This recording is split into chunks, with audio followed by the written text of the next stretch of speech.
Shalom, perkenalkan saya Septina Nawafa, semester 4C, mahasiswi KPN Sentani.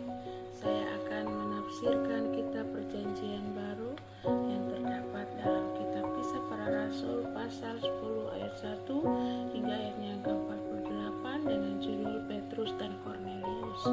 Pertama, latar belakang cerita. Pasal ini menceritakan tentang pertemuan antara Kornelius, seorang perwira yang saleh, dengan Petrus, salah satu rasul Yesus. Melalui penglihatan dan pimpinan Roh Kudus, Petrus datang ke rumah Kornelius dan memberitakan Injil untuk pertama kalinya. Roh Kudus dicurahkan kepada orang bukan Yahudi, menandai terbukanya keselamatan bagi semua bangsa dan bukan hanya saja bangsa Yahudi. Yang berikut adalah bahasa asli yang sulit dipahami. Beberapa kata Yunani yang penting untuk dimengerti. Yang pertama adalah poboumenos tonteon, atau artinya dalam bahasa Yunani adalah takut akan Allah. Istilah ini dipakai untuk menyebut bukan Yahudi yang percaya kepada Allah Israel, tetapi belum menjadi proselyt atau masuk Yudaisme secara resmi. Kata yang sulit dipahami yang berikut adalah ekcheo, atau artinya mencurahkan, digunakan untuk menggambarkan pencurahan Roh Kudus yang menyeratkan kelimpahan dan otoritas Allah.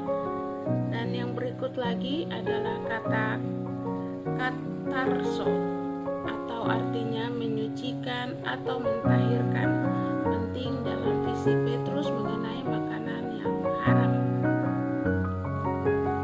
Yang kedua adalah menafsirkan konteks sosial budaya, ekonomi, dan politik. Yang pertama, sosial budaya. Pada masa itu, orang Yahudi menganggap bangsa lain atau non-Yahudi itu adalah najis. Interaksi antara Yahudi dan non-Yahudi sangat terbatas. Yang kedua adalah ekonomi. Kornelius sebagai seorang perwira memiliki status ekonomi tinggi, namun ia menunjukkan kerendahan hati dengan mencari kebenaran. Yang ketiga adalah politik. Kornelius bagian dari kekaisaran Romawi yang menjajah Israel. Fakta bahwa Allah menjangkau penjajah ini menggarisbawahi inklusivitas Injil. Berikut yang dalam konteks agama, penglihatan yang dialami Kornelius dan Petrus adalah bentuk intervensi langsung dari Allah dalam mengubah pola pikir dan doktrin inklusif agama Yahudi pada saat itu. Bagian yang ketiga adalah relevansi pada saat itu. Relevansi ini adalah titik balik misi gereja mula-mula.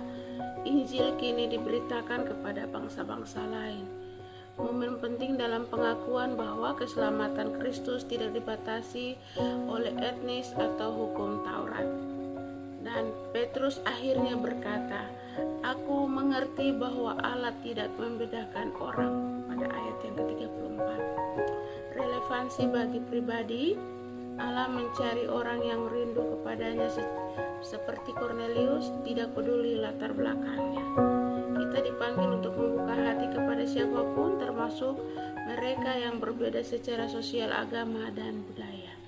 Mengajarkan kita untuk tidak menghakimi berdasarkan kebiasaan atau tidak mendiskriminasi orang, dan membuka hati sama seperti Petrus.